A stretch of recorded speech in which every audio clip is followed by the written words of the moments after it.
조갑제 TV 시청자 여러분 안녕하십니까. 2020년 12월 2일 오후 3시 반입니다. 오늘 또 아주 귀한 손님을 모셨습니다. 강형원 전 AP 그리고 로이터 로스앤젤레스 타임스에서 활동하시고 퓰리츠상을 2번이나 받으신 강형원 선생을 모시고 또 미국 선거 이야기를 여러분들에게 들려드리겠습니다. 이렇게 나와주셔서 대단히 감사합니다. 예. 감사합니다. 예. 우리 강형원 선생의 이력은 자막이 들어가니까 참고를 해 주시기 바랍니다. 30년 동안 미국의 주류 정통 언론에서 맹활약을 하신 분인데 아직도 한국말이 아주 유창합니다. 그래서 오늘 질문은 주로 미국 선거, 공화당, 민주당, 트럼프의 운명, 또 한국에서 일부 음모론자들이 믿고 있는 부정선거 이런 등등을 이야기를 하면서 미국과 한국의 어떤 공통된 이야기도 한번 생각해 보고자 합니다. 첫 질문은 오늘 AP 이 인터뷰를 보니까 트럼프 대통령의 가장 신복 중에 한 사람이 이 법무장관이죠. 네. 윌리엄 바. 네. 바가 인터뷰를 했는데 놀라운 이야기를 했습니다. 그동안에 연방검사와 FBI 요원들을 시켜서 부정선거가 있었느냐 조사를 해봤더니 결과를 바꿀 만한 그런 조직적인 부정은 없었다라고 딱 이야기를 했습니다. 이게 좀 충격적이지 않습니까? 네, 그렇습니다. 그동안 그 러시아 관련 수사를 할 때도 객관적으로 봐서도 너무나 대통령을 옹호하는 입장을 취했다고 해서 이 법조인으로서의 자질을 의심받는다는 그런 비평을 많이 받으신 분인데 오늘 그 사실에 근거한 그런 결정을 아마 발표하신 것 같습니다. 그러면은 트럼프가 굉장히 싫어할 텐데. 예, 그분이야 뭐랄로 항상 그 메시지를 전달하는 사람의 인격을 공격할 때 바로 그 내용이 자기가 동의 안 하면 예, 그 메신저를 항상 공격하는 그런 분이라서. 아니 트윗에서 어떤 반응이 나왔는지 모르겠는데요. 예, 금방 나온 뉴스를 아직 못 봤습니다. 그렇죠. 그러면은 사실은 다른 장관이 이런 이야기 했으면 날렸을 텐데 바는 워낙 충실하게 근무를 한 사람 맞죠? 네. 트럼프에게. 예, 그동안 충성파죠. 트럼프 대통령을 많이 보호한 분입니다, 이분이. 예, 어떤 면에서 어떤 부분에서 보호를 했습니까? 그 뮬러 리포트가 나왔을 때 뮬러. 예. 뮬러 특검. 예, 특검 리포트가 나왔을 때 이분이 이 대통령을 한테 소위 도움이 되는 식의 해석을 객관적으로 하지 맞다. 않고 맞습니다. 주관적으로 해가지고 이걸 아주 대통령한테 이 표적이 안 가도록 잘 보호해줬습니다. 예. 뮬러 특검이 러시아가 2016년 대통령 선거 때 트럼프를 당선시키기 위해서 공작한 거. 네. 거기에 트럼프의 선거 캠프 사람들이 어떻게 협조했느냐 이걸 조사한 거죠. 그렇죠. 그래서 네. 결론을 내렸는데 애매하게 결론을 내려가지고 이게 위법이 되느냐 아니냐 하는 판단은 법무부에서 알아서 하라는 식으로 넘겼죠. 그렇죠. 그래서 법무부에서 위법이 안 된다 해버리지. 예, 왜냐면은 그 특검의 권한 밖의 일을 법무부에서 하라고 넘겨준 건데 그것을 특검에서 이 증거가 없어서 그런 결정을 한 것처럼 해석을 해버렸죠. 예. 그런 사람이 트럼프가 계속 어마어마한 부정이 있었다. 더구나 도미니언 보팅 시스템이라는 이 전자 투개표기가 공산당이 뭐 영향을 미쳐가지고 부정을 했다. 이런 식으로 막 이야기하는데도 불구하고 아주 바가 냉정하게 그런 사실 없다. 부정이 없었다. 이렇게 이야기해버린 거 아닙니까? 네. 그런 주장을 한 루디 줄리아니, 그 대통령의 그 신복 중에 한 분인데 그분이 그 도미니언 일렉션 시스템스를 얘기했을 때는 그 펜실베니아에서 예를 들어서 14선거구에서 12선거구가 트럼프가 많이 나왔습니다. 예. 2선거구에서 더 많은 숫자로 인구가 밀도가 높은 데서 거기에서 졌는데 어떻게 똑같은 기회가 12군데서는 트럼프를 당선시키고 2군데서만 낙선시키겠어요. 그러니까 이 합리적으로 통하지 않는 내용이고 그다음에 미국에서 제가 그 전국에 있는 선거구에 기자들을 보내서 취재를 여러 번 시켜봤기 때문에 아는데 그 기계들을 주기적으로 인스펙션을 합니다. 국가에서. 합니까? 예, 기계적인 테스트도 하고 또 그 기계를 아주 보관하는 것도 시큐어한 로케이션에 보관을 해서 선거 때마다 나오고 그다음에 선거는 그 입건자 등록할 때부터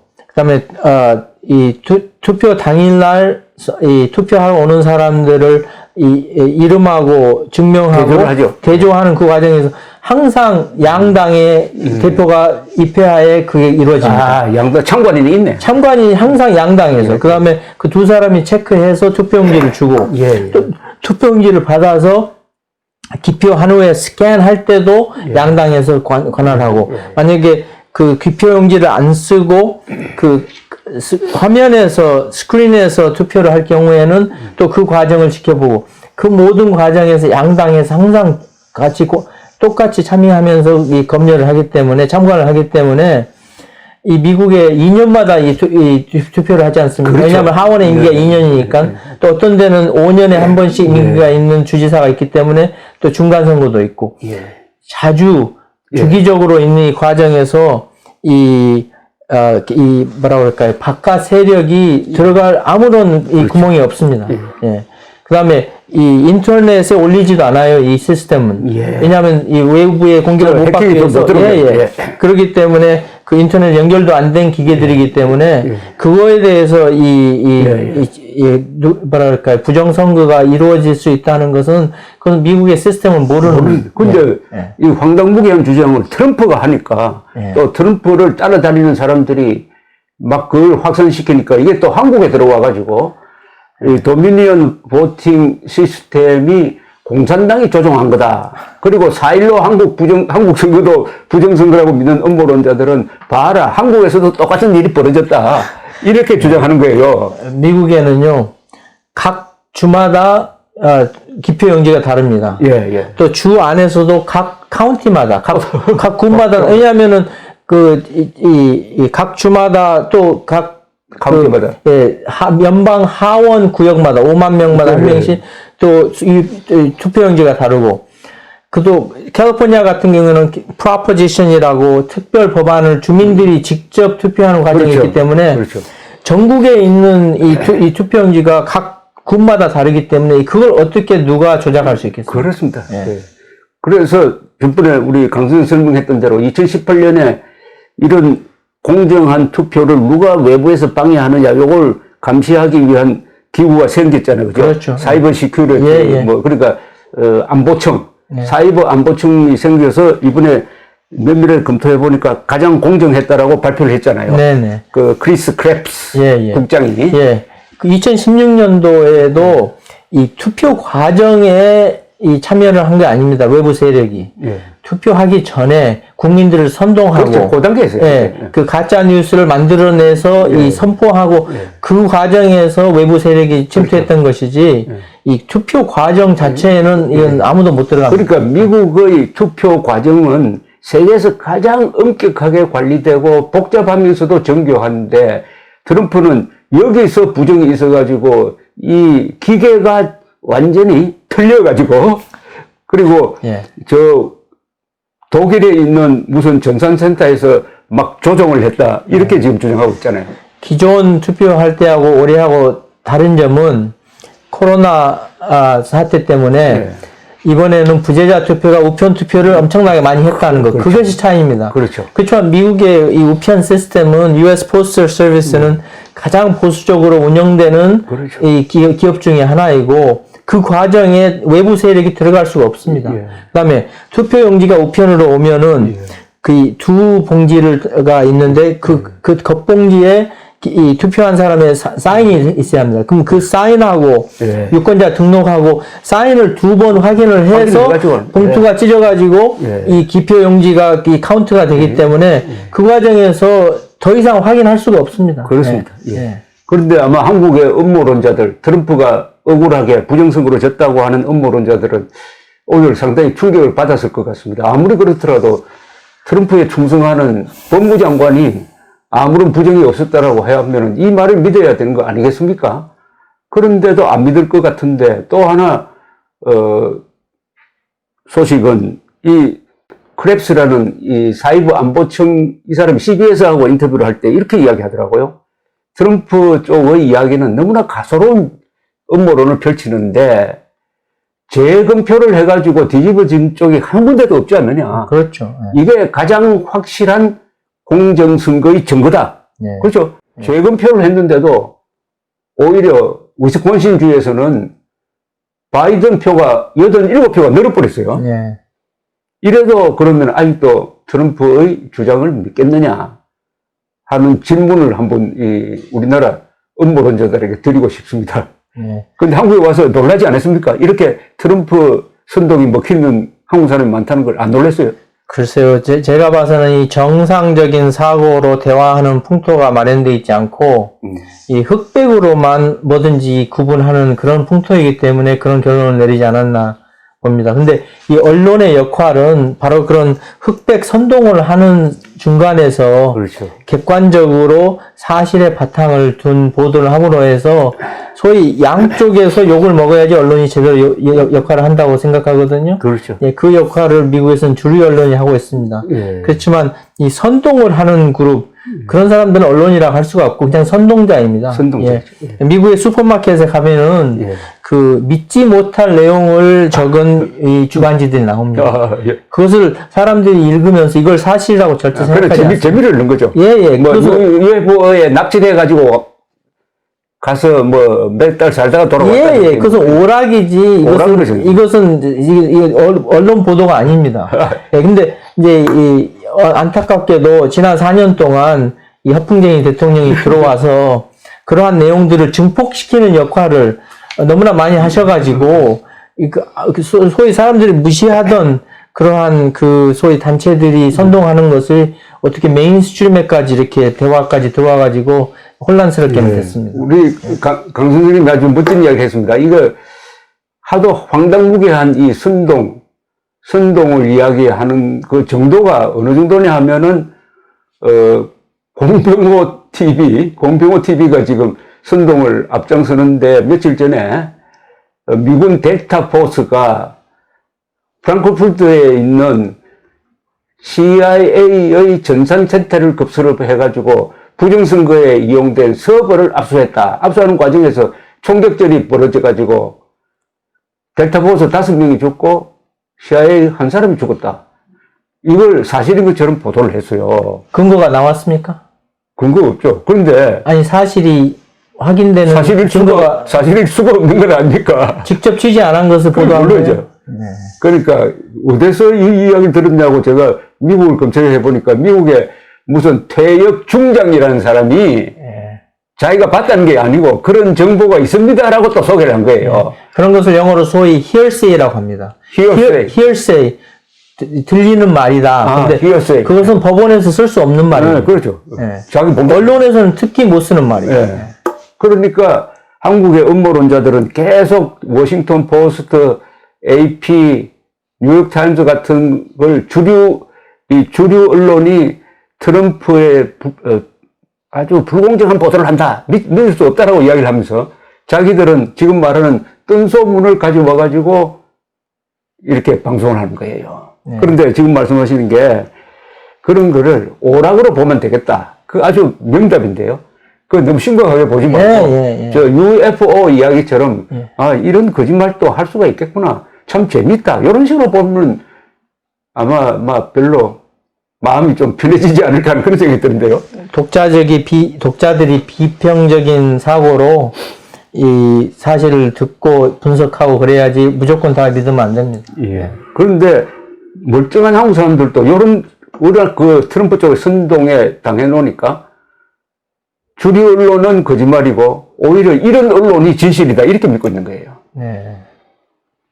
그런데 어떻게 생각하십니까? 나는 이 세계에서 기자들의 수준이 가장 제일 높은 나라가 그래도 미국이라고 생각하는데. 당연하죠. 저희가 기준입니다. 왜냐하면은 저희는 trading in truth라고 그러거든요. 네. 사실을 교환하는 일을 한다고. 트레이딩 트루스. 예. 그러니까 이 사실에 근거하지 않은 내용은 보도가 안 됩니다. 그리고 한 사람이 한 얘기는 hearsay지 예, 예. 절대 그것은 사실이 아닙니다. 그러니까 주류 언론이 사실 보도에는 절대로 엄격하다는 거. 그러나 논평은 자유롭게 하는 거죠. 그것은 그쪽은 벽이 높으니까 그렇죠. 그쪽은 다른 의도로. 예. 그래서 뭐 세계 유명한 언론이 많습니다. 미국에 여러 언론이 있고, 그다음에 프랑스에도 르몽드가 있고, 영국에도 더 타임즈가 있고, 이코노미스트가 있고, 일본에는 아사히 요미우리 같은 이런 좋은 신문이 있고, 한국에도 뭐 열심히 하고 있는 이 조중동이 있는데, 그래도 여기는 훈련된 사실 확인 그리고 보도하는 데 있어서 훈련된 사람들이 하고, 지금 음모론자들이 기대고 있는 이 매체는 미국에서는 한마디로 말하면 이게 쓰레기입니다. 쓰레기. 그리고 선동기관이지 언론기관이 아닌 것입니다.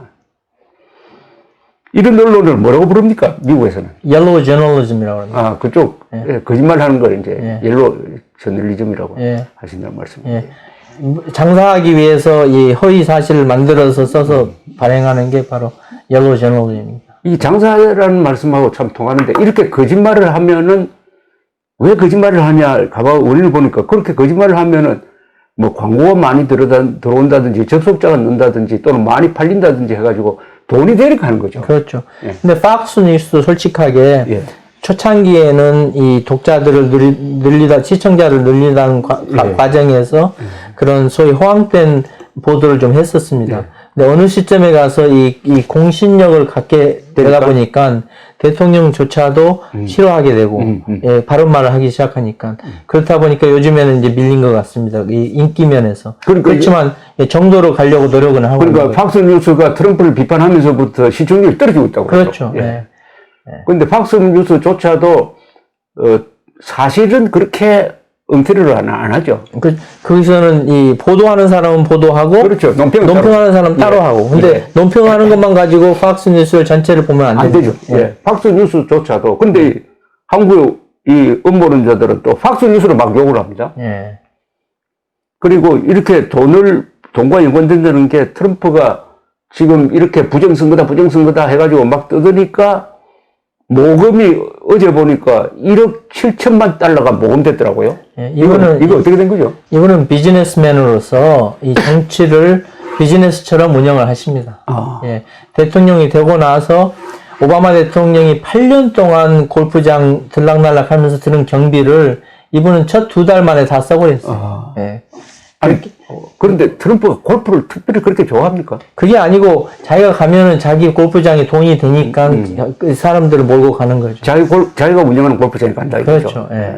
그러면 거기에 오는 모든 국가 공무원들, 군인들의 숙박을, 경호원들 숙박을 갖다가 국가에 청구할 수 있으니까. 그 골프 하니까 한국 언론이 독특한 점이 있습니다. 예컨대 예를 든 겁니다. 뭐 천안함 폭침이 있을 때 예컨대 합참의장이 뭐 골프를 쳤다 하면은, 야, 골프를 치면서 대처를 잘못하지 않았냐 해가지고 골프장에 나가기만 하면은 막 공격을 합니다. 네. 미국에도 그런 게 있습니까? 글쎄요, 그 개인 시간에 어떻게 보내는가 그에 대한 평가는 개개인들이 하는 것이고, 예. 원래 대통령은 이제 그 기회를 통해서 원래 다른 이 정치를 많이 하시는데, 이제 지금 이분은 특이하게 국비를 많이 쓰시면서 골프를 자주 가시는 분입니다. 특히 이번에 코로나 사태로 하루에 한 2,000명이 죽고 있을 때도 골프장에 예. 열심히 나가대. 예, 지금 보니까 그 11월 3일 선거 날짜 이후로 대통령의 임무를 거의 안 하고 있습니다. 그렇죠. 예. 그래도 골프를 왜 치느냐 하는 비판은 없더라고요, 미국에서는. 왜 골프를 치느냐는 비판은 별로 안 하죠. 예. 예. 우리는 아직도 골프를 특권층이 한다고 이렇게 특권층이 하는 것도 아닌데, 예. 그렇게 생각하고 예. 이렇게 비판을 하는 거예요, 예. 우리나라는. 우리 미국 언론의 주류로서 AP, 로스앤젤레스 타임즈, 로이터, 이 참 세계적 언론인데, 여기서 또 워싱턴에서 백악관 출입도 10년 이상 하시고 한 분에게 물어야 이게 정확한 답이 나올 것 같은데, 이번에 예상으로는 트럼프만 지는 게 아니라 공화당도 상하원을, 특히 상원을 잃게 될 것이다. 하원은 더 차이가 벌어질 것이라고 했는데, 결과는 하원은 민주당이 다수당이지만은 격차가 줄었고, 지금 현재로는 상원은 아직 결판이 나지 않았지만은 아슬하고 해가지고 트럼프는 졌지만은 공화당은 이거 이긴 것 아니냐 하는 생각이 드는데 맞습니까? 예, 이번에 사실 바이든 후보가 당선된 거 빼고 민주당에서는 선거를 참패했다고 해도 틀리지 않습니다. 예. 왜냐하면은 미국에서는 하원에서 이 다수가 법안을 통과시켜야지 되고 그 다음에 그것을 상원에서 통과시켜야지만 이 법이 되기 때문에 상하원, 하원 양쪽 다 이 집권당이 가지고 갈 때 무슨 일을 할 수가 있는데 그렇죠. 근데 지금 하원에서조차 9석을 잃어버리는 바람에 그 추진하고자 하던 일을 제대로 못하게 되고 있어요. 예. 그리고 상원은 오는 1월에 있을 조지아 주에서의 결선 투표, 그죠? 네. runoff. 두 석을 네. 상원 2석을 뽑는데 여기서 민주당이 2석을 다 차지해버리면은 다수당이 되고 다수당이 아니라 50대 50. 50대 50이 되는데 네. 저 상원 의장이 부통령이니까 그렇죠. 네. 저쪽으로 가는데 그러면 한석만 차지해서는 안 되고 해서 지금 아주 그게 중요한 선거가 되어 있습니다. 예. 예. 그 상원이 이 공화당 다수로 그동안 지속되어 왔기 때문에 백악관을 견제해 왔습니다. 예. 그러니까 오바마 대통령 시절 때는 상원에서 이 오바마 대통령이 하고 싶은 많은 정책들을 막았고, 막았습니까? 예, 그 다음에 이 현재 대통령 들어와서도 상원에서 항상 이 의제를 결정하기 때문에 대통령이 원하는 것을 상원에서 그동안 뒷받침해 왔는데 그 상원에서 다수를 잃지 않으려고 하는 노력, 거기에다 초점을 맞추다 보니까 아마 공화당이 현재 대통령한테 이 당을 그 나름대로 하이제크 당하지 않았나 그렇게 분석하고 있습니다. 지금 공화당이 하이제크 됐다는 말씀이 아주 실감이 나는데 공화당이 지금 트럼프가 저렇게 거짓말을 하고 어떻게 보면 과거에 이 공화당의 가치관과 배치되는 활동을 해도 끽소리 하지 않고 대부분이 따라가고 있는 이유는 뭡니까? 그것을 가장 잘 표현하신 분이 테네시 출신 세너터 밥 콜커가 계셨는데 그분이 이제 하시는 말씀이 이 대통령한테 표적이 돼서 소위 봉변을 당함으로 해서 재선의 가능성이 희박해질까봐 다들 입을 다물고 우리가 말을 안 하고 있다 그렇게 표현을 하셨거든요. 근데 이제 공화당 입장에서는 이 정치인으로서 당선되자마자 재선 준비를 하시는 항상 그런 분들인데 예, 그분들이 대통령한테 표적이 돼서 인신공격을 잘하는 게 바로 이 대통령의 주특기입니다. 그렇죠. 예, 인신공격을 받으면 혹시라도 자기 재선에 문제가 되지 않을까 해서 아마 다들 함구하고 그냥 지나가고 그러다 보니까 지금 공화당이 나름대로의 색깔이 없는 당이 돼버렸습니다. 예. 그런데 지금 여론조사를 하면 공화당의 한 60-70%는 이번 선거가 부정선거라고 믿고 있어요. 그것은 나름대로의 지금 현재 미국에서의 그 화두를 붙잡고 있는 대통령의 그 영향 때문에 그런데요. 그것을 영어로 표현할 때는 preference falsification이라고 합니다. preference falsification이란 말은 자기의 선호도를 표현할 때 시비가 붙지 않는 방법으로 표현한다는 거예요. 그러니까 주변 분위기가 대통령한테 반대되는 이 발언을 했을 경우에는 자기가 봉변당하게 생겼으니까 그 선호도를 가리는 겁니다. 안 조심하는데. 그게 이제 언제 학자들이 이걸 발견했냐면은 베를린 장벽이 무너지기 전에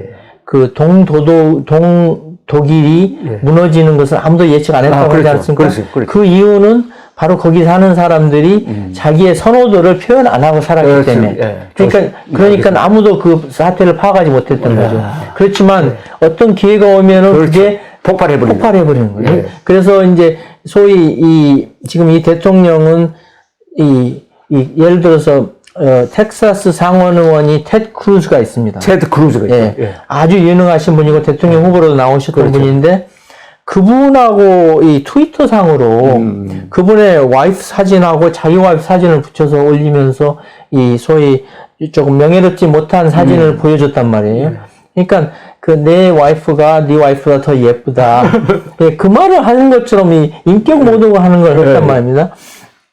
이제 그런 것을 영어로는 bullying이라고 합니다. 불림. 예, bullying 하는데 이런 bully가 들어오다 보니까 이 bully한테 사람들이 봉변을 안 당하려면 그냥 조용히 지나가야겠다 하다 보니까 이 소위 이 상식적인 대화가 부재하고 이 공화당에서도 당론을 따지는 것보다는 그냥 이기는 것만 따지다 보니까 이 사태까지 온 것 같습니다. 그러니까 트럼프가 가지고 있는 힘이 예. 트럼프에 거역하는 이야기를 하다가는 저격을 당한다 그러죠. 그렇죠. 예. 저격을 당하면은 자기 지지 기반이 흔들려 버린다. 네. 그러면 다음 선거에 떨어진다 하는 공포감이 대단하네요. 예, 예. 그래서 그것을 감수하고, 애리조나의 그 제프 플레이크 상원 의원하고, 이 테네시의 밥 콜커 상원은 두 분은 거짓말하는 대통령하고 일 못한다고 하고, 아예 재선 안 나갔습니다. 그렇다면은 지금 트럼프가 그렇게 부정선거를 주장하면서 예. 각 주지사라든지 주의회에 있는 공화당 사람들을 백악관으로 부르기도 하면서 막 협박을 했잖아요. 그죠? 예. 이 말하자면은 이 개표 과정에서는 뭐 안 되니까 이걸 인정하지 못하도록, 서티피케이션 하지 못하도록 압박을 했는데 하나도 안 먹혔다고. 그렇죠. 왜냐하면 그러면은 밑에 이 공화당원들은 트럼프에 저항을 하고 있다는 이야기 아닙니까? 그게 아니라 미국은 법치국가입니다. 법치국가는 그렇게. 예. 증거에 또 사실에 근거해서 결정들이 내려지기 때문에 사실이 없는 거 가지고는 아무것도 못 합니다. 예. 예를 들어서 지금 현재 이 조지아주 주지사가 대통령이 이 소위 endorse 지지했던 분이 주지사가 됐어요. 그렇죠. 근데 그분이 주지사 될 때도 아주 어렵게 됐습니다. 어렵게 됐네. 어렵게 된 것 중에 하나가 주지사가 되기 전에 State Secretary of State였는데 그 조지아 주의 그 선거를 관할하는 역할을 하면서 8만 명이 넘은 유권자들을 갖다가 유권자 등록을 갖다 무효시켰어요. 예. 그렇게 해가지고 자기가 이겼다고 다들 보고 있는데 그분도 지금 현재 대통령이 요구하고 있지 않습니까? 왜 조지아의 이 선거 결과를 갖다가 뒤집지 않느냐? 예, 뒤집지 않느냐. 근데 그분도 할 수가 없죠. 예, 변호사 출신으로서 사실적으로 할 수가 없는 거죠. 그렇죠. 할 수가 없으니까 안 하는 예, 거죠. 예. 그죠? 예. 하고 싶어서 못 하는 게. 법에 딱 묶여 있고 또 사실이 있고. 예, 예. 그 다음에 두 번째는 소송으로 가면은 다 집니다. 그죠? 그렇죠. 왜냐하면 미국에는 이 사법부하고 의회하고 그 다음에 백악관하고 이 세 군데로 권력이 명백하게 분할되어 있기 때문에 사법부에서 결정하는 것을 아무도 바꿀 수 없습니다. 바꿀 수 없죠. 예. 그래서 지금 그러나 연방대법원을 간 건 아직 한 건도 없어요. 예, 예. 거기까지 올라갈 가치가 없는 거죠. 가치가 없으니까. 네. 그래서 지금 트럼프가 이상하다. 아직 트럼프가 어디에 나와서 폭스뉴스와 인터뷰를 하면서 연방대법원으로 가는 거는 매우 어렵다. 이렇게 이야기합니다. 당연하죠. 그러니까 펜실베니아에서 어디까지 갔느냐 하면 1심, 2심 주 대법원까지 가가지고 전원 7명의 판사가 전원 일치로 트럼프 쪽에서 제기한 선거 무효 소송을 기각을 해버렸거든요. 예. 그 다음 단계는 연방대법원으로 가야 되는 거 아닙니까? 근데 근거가 없으니까 갈 수가 없는 거죠. 가봤자. 예. 지금 깨지는 거죠. 미국 대통령이 하시는 방식은 미국에서 소위 얘기하기를 스파게티를 벽에다가 던져서 뭐가 달라붙는가 보는 그런 방식입니다. 예. 아무런, 예. 그러니까 스파게티를 한 30몇 번 던졌는데도 벽에 달라붙는 게 없고 주르륵 다 떨어져가지고 그리고 결국 이래 되면 이제 12월 14일 날 이제 공식적으로 선거인단이 모여서 투표하죠. 그걸로 이제 끝나야 되는데. 그렇죠. 근데 끝날까요? 그 뒤에 트럼프가 어떻게 나올까요? 근데 이제 이분은 그 텔레비전 카메라가 자기한테 초점이 맞춰졌을 때 시청자들이 리모컨을 누르지 못하게 하는 규제라고 그러지 않았습니까? 예, 그러니까 이분은 앞으로도 깜짝 쇼를 계속 하실 겁니다. 왜냐면은 이 하나의 이 사업가로서 상술이다. 그 자기의 그 브랜드를 계속 살려두는 게 이분의 최상의 목표이기 때문에 계속 이 텔레비전의 뉴스에 나오게끔 어떠한 또 말을 지어내서든지 할 겁니다. 아마. 그러면은 부정은 있었다는 이야기도 계속 하겠죠. 물론이죠. 그럼 부정이 있었다는 이야기 계속 하면은 공화당 쪽 사람들은 그걸 또 계속 증폭시킬 것이고 그게 또 한국으로 들어오고 해가지고 이 음모론은 없어지지 않겠는데요? 항상 그 소위 true believer라고 항상 몇 %는 남아 있겠죠. 예. 그렇지만 이제 앞으로 4년 동안 이 정상적인 이 정치가 돌아오면서 나름대로 이제 제대로 교육받는 이제 유권자들이 많이 늘어날 거라고 생각합니다. 예. 한국 사람들은 공화당과 민주당을 자꾸 우리 시각으로 봅니다. 그러니까 한국의 민주당이 좌파가 많으니까 미국 민주당도 좌파일 것이다. 그래서 공화당이 좋다 이렇게 이야기하는데 미국의 공화당과 민주당의 기본적인 차이는 뭡니까? 기본적인 차이는 이 민주당의 텐트는 상당히 크고 그 텐트 밑에는 다양한 의견들이 모여 있습니다. 예. 근데 이번에 그 BLM, Black Lives Matter 시위를 주도했던 급진 세력이 있습니다. 예, 민주당 내 급진 세력. 예. 그 세력들이 초선 하원 의원들이 몇 명 있는데 그분들이 앞장서가지고 소위 이 경찰국들의 예산을 삭감해야 된다는 그러한 주장을 하는 바람에 이번에 선거에서 큰 피해를 봤습니다. 큰 피해를, 민주당이 큰 피해를 봤습니다. 예. 근데 이제 이 공화당은 상대적으로 원래 미국의 보수 기존 방식을 유지하고, 그 다음에 이 기독교적인 소위 윤리를 갖다가 따지는 그런 게 공화당이었고, 그 다음에 이 사회복지를 줄여서 그렇죠. 이 국가 예산을 항상 줄이는 것이 줄이자는 거죠. 그게 주 목표였는데 지금 과거 4년 동안에는 그러한 소위 이 공화당적인 사상은 많이 외면하고 그 Republican in name only, 그 Rhino Republican이라고 그런 말을 듣는 그런 Republican들이 많이 생겼습니다. Rhino라는 건 뭐죠? 예, Republican in name only, 이름만 공화당이다. 공화당이다. 예. 그러니까 과거에 아주 위대한 미국 정신, 링컨, 레이건 같은 사람의 그런 공화당 가치관이 사라져버렸다는 거죠. 그렇죠. 예. 그런데 하나 참 흥미로운 게 한국의 기독교인들이 트럼프 편이 많아요. 그 이유가 미국의 복음주의 기독교인들이 트럼프 지지층이다 하는 것과 연관이 되겠는데, 복음주의 기독교는 사실은 엄격한 도덕주의거든요. 그렇다면 트럼프처럼 이 거짓말 많이 하는 사람은 그렇게 지지할 수가 없을 것 같은데 왜 지지하죠? 그게 미국에서도 상당히 이해하기 힘든 것 중에 하나인데요. 왜냐하면은 이분은 성경을 읽지도 않고, 그 결혼도 여러 번 하셨고, 젊었을 때는 계집질 많이 했고, 또 아주 나쁜 방법으로 사업도 여러 번 그 파산 선언을 해서 하청업자들을 돈을 안 준 그런 악덕 상업 기업인인데, 기업인을 했는데 어떻게 해서 그 born-again 크리스천들이 이 사람을 수용하게 됐는가?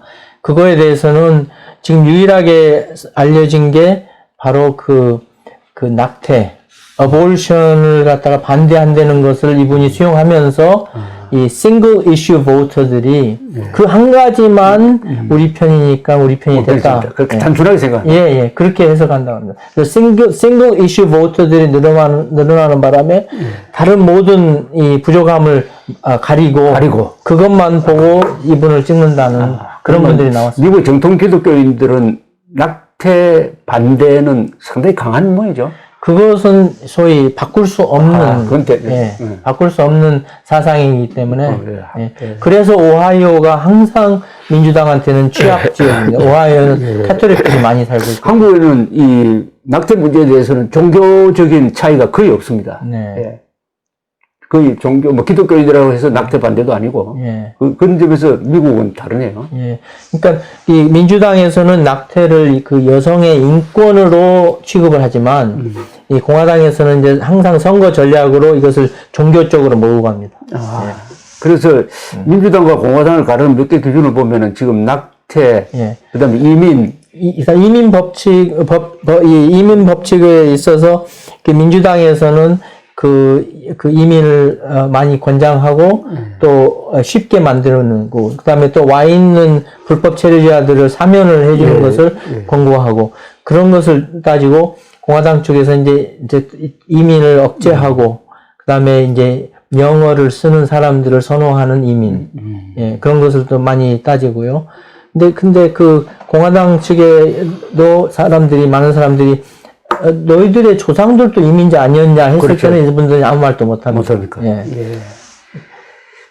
자, 그런데 앞으로 트럼프가 이제 나오면 백악관을 내년 1월 20일에 나오는 거죠. 그렇죠. 예, 나오면은 트럼프가 계속 공화당을 하이제킹한 상태로 계속 끌고 가면은 미국 사회의 분열이 이게 치유되기가 힘들 것 같은데 어떻게 생각하십니까? 그 점이 이 앞으로 지금 바이든 행정부의 가장 큰 어려움 중에 하나입니다. 예. 지금 첫째로 그 코로나 상태 때문에 그 경제 정책을 지금 내놔야 되는데 국가 예산을 갖다가 그 데피시트를 가면서라도 예산을 많이 풀어서 복지를 지금 넓혀야 될 상황인데 그것을 의회에서 이 하원 쪽에서 이 의원 숫자가 줄어들었고 상원은 어쩌면 다수되고 어쩌면 안 될 수도 있기 때문에 바이든 정부에서 이 경제를 앞으로 4년 동안 풀지 못하면은 또 실패한 정권으로 아마 평가될 거고 또 그 점을 생각해서 지금 현재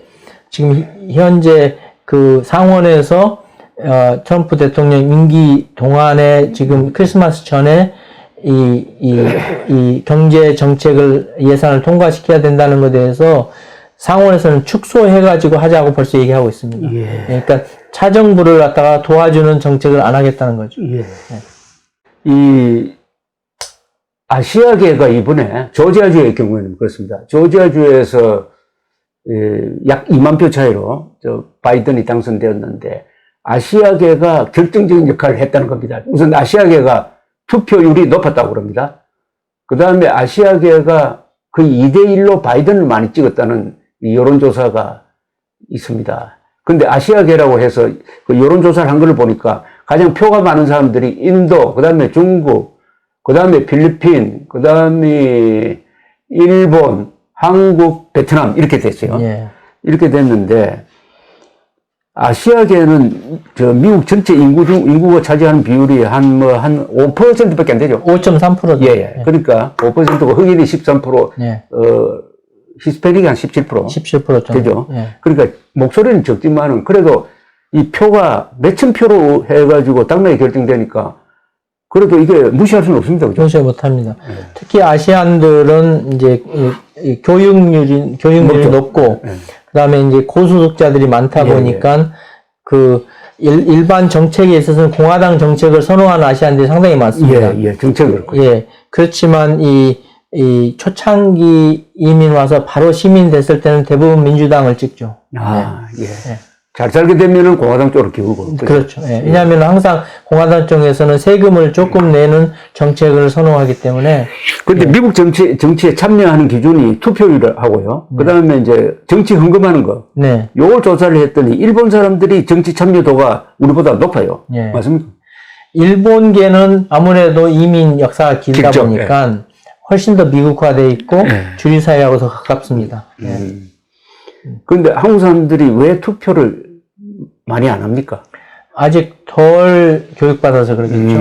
예. 특히 그 다음에 한인들은 우리 한국 문화하고 언어가 강해서 그런지 미국에서 영어 안 하고 사시는 분들이 많습니다. 그렇죠. 그렇다면 아무래도 주류사회의 문제에 대해서 덜 아시겠죠. 실망하고. 예. 그런데 영향력을 발휘하려면 역시 투표를 많이 해야 되는 거 아닙니까? 당연하죠. 최근에 그렇지만 캘리포니아에서는 그 코리안 아메리칸들이 많이 참여해서 그런지 2명의 그 코리안 아메리칸 하원 의원이 그렇죠. 당선됐습니다. 이 투표를 한국 사람들이 투표를 많이 한다면은 역시 정권을 잡은 사람들도 한국 사람과 한국에 대해서 좀 존중하는 마음이 생기겠죠. 그 유권자들이 특히 또 기금을 모아준 유권자들이 부탁하면은 미국의 상원 하원 의원들은 답을 합니다. 답을 하죠. 그러려면은 찍든지 돈을 내야 됩니다. 그죠? 정치 헌금을 해야 돼요. 그렇게 하지 않고는 우리나라의 정치도 마찬가지입니다. 우리나라에도 이 우파 진영에 속하는 사람들이 계속 입만 가지고 울분을 토하는데 그러지 말고 손발과 지갑으로 해야 된다는 이야기가 있습니다. 미국의 법이 만들어지는 과정에서 대부분의 법은 로비하는 그렇죠. 측에서 법안을 만들어서 의원들한테 갖다 주면은 그분들이 상정하는 겁니다. 예. 그 로비 그룹들은 아주 조직적으로 연구해서 그 법안을 만들기 때문에 자기네들한테 이득이 되는 법안을 예. 그렇기 때문에 그 로비하는 과정이 이 정착되는 게 중요하죠. 참고로 이번 바이든이 아일랜드에서 이민 온 분 아닙니까? 그죠? 예. 아일랜드 표가 많습니까? 미국에서?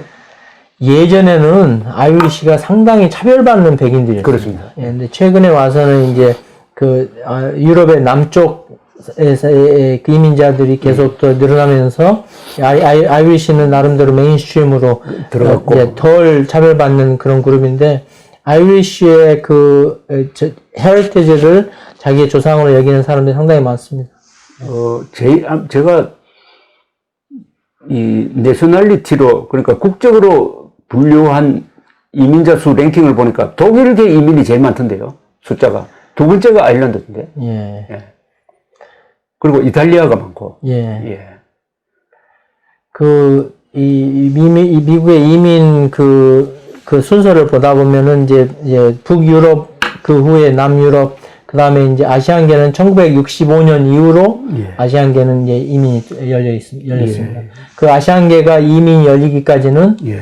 흑인 인권 운동을 많이 해서 1964년도 흑인 인권법이 미국 인권법이 바뀌면서 그의 후속으로 아시아인들이 가족들 상봉할 수 같이 있도록 득을 보게 됩니다. 예, 그렇게 해서 아시안들이 흑인 그렇죠. 인권 운동에 아주 큰 덕을 받습니다. 그 흑인 인권 운동에 공이 많은 사람이 마르틴 루터 킹 목사하고 예. 존슨 대통령이죠. 예, 그 존슨 선생은 그 후에 그 법안을 사인하신 분입니다. 존슨 대통령이 63년에 대통령이 되고 나서 63년, 64년, 65년 요 무렵에 그 인권법, 그 다음에 투표권법이 많이 바뀌었잖아요. 예. 그 역할을 많이 했습니다. 그럼 그전에는 흑인들은 투표를 잘 안 했습니까? 못했죠. 예. 못한 건 아니고, 그러니까 법은 다 보장되어 있는데. 못하는 여러 가지 이유 중에 하나 있는데, 그 중에 하나가 유권자 등록을 할 때, 조건이 있다는 거. 예, 조건을 갖다 복잡하게 해가지고, 예를 들어서 흑인들은 노예 후손들은 자기의 출생 증명도 없고, 그렇죠. 자기의 이름의 확고하게 어떤 스펠링으로 됐는지 모르는 사람들이 많았습니다. 근데 이제 조지아 같은 경우에는 유권자 등록할 때하고 증명하고 스펠링 한자만 틀려도 투표를 못하게 하는 그런 규정이 까다롭습니다. 그렇게 해서 교육 덜 받은 분들하고 흑인 노예 후손들이 투표를 그동안 많이 못했습니다. 참 이게 중요한데요. 이게 링컨이 흑인 노예 해방 선언을 한 거는 1960년대인데 이 사람들이 100년 동안 제대로 투표하지 못하다가, 그죠? 그, 흑인 인권 운동을 계기로 해가지고 비로소 제대로 유권자 노릇을 한 것 아닙니까? 그러니까 아무리 제도가 자유를 주더라도 그것을 쟁취하는 노력이 없으면 100년 동안 사실은 유권자 노릇을 제대로 못 해가지고 노예 상태는 아니지만은 미국 정치에 참여하지 못한 거죠. 그 미국에서는 흑인의 피가 한 방울만 들어가도 흑인이거든요. 그러다 보니까 흑인들로서 그동안 차별 많이 받아왔습니다. 그렇다 보면 한국이 1948년 5월 총선 때부터 한국에서는 남녀노소 구별을 하지 않고 어떤 구별도 하지 않고 1인 2표제도 아니고 사실은 미국보다도 더 좋은 선거제도를 먼저 만들었죠, 한국이. 글쎄, 그렇지만 대통령 직선제는 87년대 와서야 되지 않았습니까? 그런데 그 연습을 70년 동안 해오니까 한국의 민주주의가 그래도 이 정도로 이제 기능을 하고 있는데 미국은 우리보다 민주주의가 역사가 오랜데도 불구하고 아직도 흑인 문제가 이렇게 남아 있으니까 참. 그 제도적인 문제 중에 하나가 바로 그 유권자들을 검열하는 과정에서 그 흑인들이 피해보는 그런 그 악법들이 여러 군데 있습니다. 그런데 그 미국의 선거 제도는 지역구에서 정하기 때문에 그게 그 각 지역마다 그 규율이 다르고 방법이 다르고 그렇기 때문에 특히 바깥에서 해킹하기가 어렵고 또 그런 점이 있습니다. 그런데 흑인 이야기하고 라티노 이야기하고 하면서도 빠진 이 사람들이 아메리칸 인디언이에요. 왜 아메리칸 인디언은 화제가 별로 안 됩니까? 첫째, 그분들은 숫자적으로 적습니까? 예, 너무나 많이 줄어들었어요. 줄어들었고. 예, 그 인구 말살 정책에 의해서 많이들 피해봤습니다. 예, 그리고 원래 이 미국 법상 인디안 레저베이션은 독립국가로 취급하는 거예요. 취급하죠. 그래서 인테리어 디파트먼트, 그러니까 여기 말하자면 내무부의 산하에서 인디안 관리 부서가 따로 있습니다. 예. 예. 그리고 특혜를 많이 주죠. 특혜를 많이 주는 게 이제 그분들한테는 이제 교육의 기회가 적다 보니까 카지노 같은 거 예, 설립하도록. 예, 그 독자적인 그런 이 사업 기회를 만들어주고 합니다. 근데 아메리칸 인디언들은 이 미국 주류 사회와 잘 안 어울립니까? 못 어울리죠. 왜요? 예, 공부를 하면 될 거 아닙니까? 교육을. 그 공부의 기회가 다 주어지지 않습니다. 아니, 본인 의지가 없으니까 안 하는 거예요. 의지뿐만이 아니라 그 주변 환경이 그 인디안 말살 정책 중에 하나가 이 교육을 안 시키고 이 소위 생활비만 주다 보니까 의존적이 돼버리네. 예, 의존적으로 하고 또 이 직업은 없고 생활비는 나오니까 또 술을 마시지 않습니까? 그렇죠. 그러다 보니까 이 알코올리즘이 상당히 심각합니다. 그 인디안 레저베이션 그런 환경에서 자란 어린애들이 이 교육을 제대로 많이 못 받고 그게 그 악순환이 되다 보니까 아주 나름대로의 비참한 상태입니다. 근데 우리로서는 아메리칸 인디언하고 좀 인종적으로 가깝잖아요, 그죠? 네. 이 사람들도 몽골 반점이 아마 있을 거고, 네. 2만 년 전에 베링 해협을 통해서 미국에 건너갔고 남미까지 내려갔던 사람들인데, 뭐 우리하고 동족이라 하면은 좀 과장이지만은 이 사람들이 이렇게 푸대접 받는다기보다는 어떻게 보면 푸대접이지, 이렇게 완전히 콜럼버스 오기 전에는 완전히 주인공이었는데 이렇게 인구가 확 줄어버리고 또 목소리도 높고 하니까 좀 불쌍하더라는 생각이 들어요. 그렇죠. 그 유럽 사람들이 이분들은 면역이 없던 병들을 가지고 와서 그렇죠. 천연두 같은 거 막 퍼지지. 예, 인구의 90% 가까이 멸종돼버려요. 예, 그러다 보니까 겨우 남은 분들도 나름대로 그 전통을 이어가기가 참 힘듭니다. 예. 인디안들이 이 자연을 좋아하죠. 어쩔 수 없이 좋아하는 거죠. 거기에 사니까. 자연을 좋아하고. 예. 너무 자연에 순수하게 하다 보니까 이 세상사에서는 멀어져 버리고, 아메리칸 인디안 출신으로 유명한 사람 없습니까? 이름을. 상원의원까지 되신 분도 있습니다. 있어요. 콜로라도에서. 있습니까? 예, 근데 그런 분들은 몇 분 안 되고, 헐리우드의 영화인으로 나온 분들은 또 몇 분 있고, 몇 분 있고. 그분들이 자연을 좋아하지만, 이 도시에 와서 활동할 기회 있으면 다 합니다. 하긴 예, 합니까? 다만 기회가 너무 적다 뿐이죠. 근데 아메리칸 인디안이 술에 약하죠. 술 약하고 세고는 그것은 개개인마다 다른 것이지 어떻게 통틀어서 얘기하기는 어렵다. 아니, 이런 게 있습니다. 술을 마셨을 때, 네. 이게,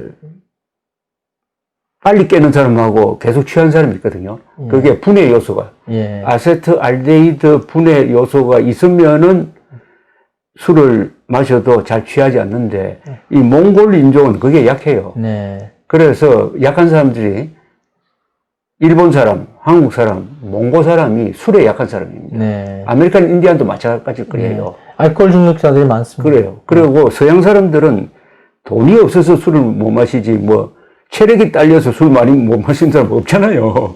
근데 한국 사람들은 3분의 1이 그 분해 요소가 없는 사람들이랍니다. 네.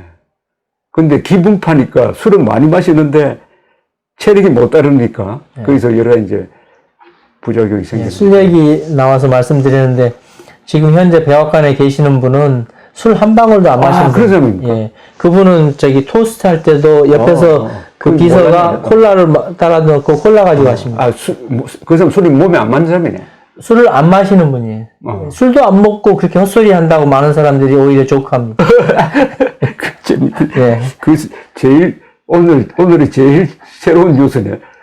술을 많이 마실 것 같은데, 마신다. 한 방울도 안 마십니다. 예. 근데 이제 막, 자기한테 충성했던 사람, 감옥에 간 사람들 이렇게 막 사면하고 뭐 이러더라고요. 예, 그러니까 그 양아치들이 자기의 부하들 다루는 것처럼 꼭 그렇게 취급합니다, 사람들을. 예. 자, 근데 어떻게 보면은 셀프 사면하겠다는 이야기도 있는데, 그게 가능할까요? 그게 법적으로 선례가 없어서 다들 그게 가능하다 안 하다 지금 법조계에서 지금 토론 중에 있습니다. 예. 지금 딱 그만두면 이제 수사가 많이 진행될 텐데 네. 미국에서는 그 수사하는 사람들도 주체가 각 지방의 뭐 뉴욕 경찰이라든지 뉴욕 검찰이라든지 이렇게 수사가 되는 거 아닙니까? 네. 어디서 지시해서 나오는 게 아니잖아요. 그죠? 그렇죠. 네. 이거는 그러면은 정치적으로 이걸 막아주려고 해도 막기 힘들겠네.